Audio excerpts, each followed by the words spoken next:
नाही नाही, मी आता 5 मिनिटाची सर्वांना वेळ देतोय. कृपया सहकार्य करावं. सन्मान्य सदस्य अबू आझमी साहेब. अध्यक्ष महोदय, इसी विधानसभा के अंदर जब ये 16% मराठा भाइयों का और मुस्लिम का 5% जब यहां पर पास हुआ था अध्यक्ष महोदय, उसके बाद कुछ लोग कोर्ट में गए कि मुसलमानों को रिजर्वेशन नहीं मिल सकता, ये जो है इनवैलिड है, ये कानून में बैठता नहीं। अध्यक्ष महोदय, उस पर बहस हुई।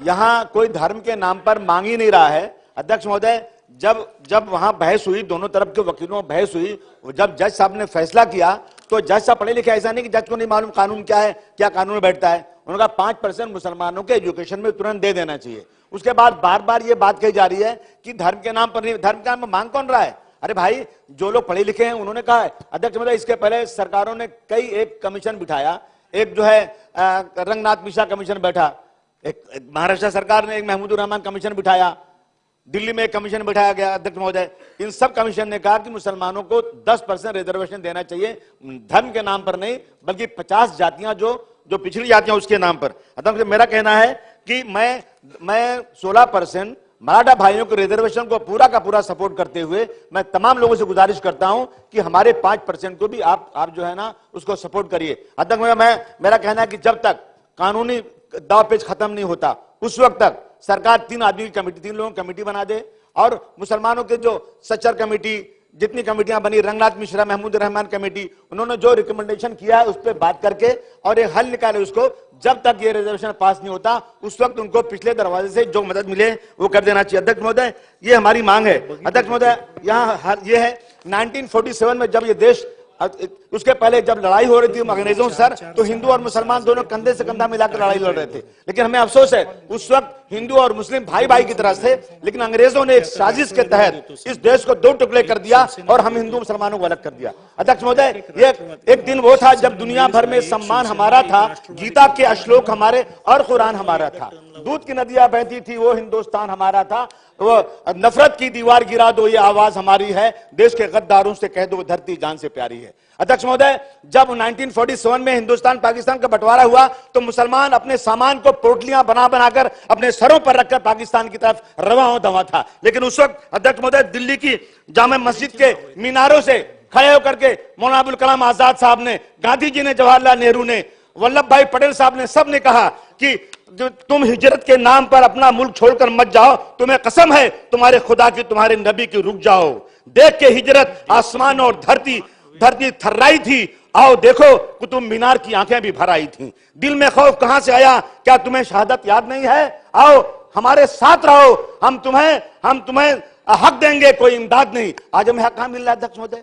कोई इतने लोग बैठे हैं अध्यक्ष महोदय, मैं क्षमा के साथ कहना चाहता हूं 5% का सपोर्ट बहुत कम लोग कर रहे हैं। अध्यक्ष महोदय, 5% मिलना चाहिए। अध्यक्ष महोदय, क्या गलती हमारी क्या है इसमें? अध्यक्ष मैं थोड़ा सा, अध्यक्ष महोदय, मैं ये हिंदुस्तान पाकिस्तान का बंटवारा क्यों हुआ? अगर एक तरफ मोहम्मद अली जिन्ना थे तो दूसरी तरफ गांधी जी थे, दूसरी तरफ जवाहरलाल नेहरू थे और सबसे बड़ी बात लौह पुरुष सरदार वल्लभ भाई पटेल थे। क्यों उन्होंने कर दिया? गांधी जी ने कहा कि मेरी लाश पर हिंदुस्तान पाकिस्तान बनेगा, बन गया। मौलाना अबुल कलाम आजाद ने कहा था उस वक्त सर कि मेरी लाश पर हिंदुस्तान पाकिस्तान बनेगा। उन्होंने कहा अगर आसमान से कोई फरिश्ता उतर कर आ जाए, कोई देवता उतर कर आ जाए, ये कहे कि मैं आपको एक दिन में हिंदुस्तान की आजादी दे दूंगा, लेकिन इस आजादी के बदले में हिंदू और मुस्लिम की एकता को आसमान पर लेकर चला जाऊंगा। सर आप सुनिए, उस वक्त मौलाना ने कहा कि मुझे हिंदुस्तान की आजादी थोड़े दिन के बाद ले लेंगे, लेकिन हम हिंदू, अगर आजादी देर में मिलेगी तो देश का नुकसान होगा, लेकिन हिंदू मुस्लिम की एकता चली जाएगी तो इंसानियत का नुकसान होगा। ये हमारा किरदार रहा है सर इस देश के अंदर। लेकिन आज सर, आज क्या हो रहा है देश में? आज देश में सिर्फ हिंदू और मुस्लिम के नाम पर देश को बांटा जा रहा है। और तय करें हम लोग, इंसानियत को अपने पास हमें रखना है, इंसानियत को खत्म नहीं करना है। अध्यक्ष महोदय, मैं बताऊं आपको अध्यक्ष महोदय, जहां सियासत, जहां राजनीति, सियासत मजहबी मसलों को, धार्मिक मसलों को, देश को शांत करे, वो देश महान होता है।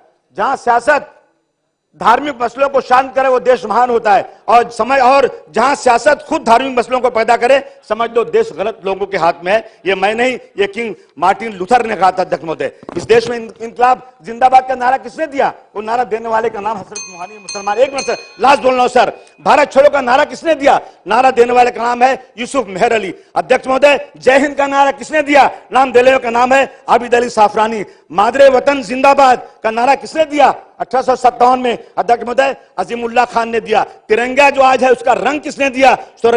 सुरैया तैयब ने दिया। सरफरोशी की तमन्ना अब हमारे दिल में है, देखना है जोश कितना बाजुए कातिल में है। 1991 में, नहीं 1921 में बिस्मिल अजीम आबादी ने दिया। क्यों हमें गद्दार कहते हो? हमने कौन सी गलती किया? हमने पाकिस्तान मुर्दाबाद कहा है। आज क्या हो रहा है सर? जब खेत कहीं कोई एजिटेशन होता है तो एक आदमी आता है अंदर, समाजवादी पार्टी की मीटिंग हो रही है, पाकिस्तान जिंदाबाद बोल के भाग जाता है। मीडिया में चारों तरफ कि समाजवादी पार्टी पाकिस्तान जिंदाबाद बोलती है।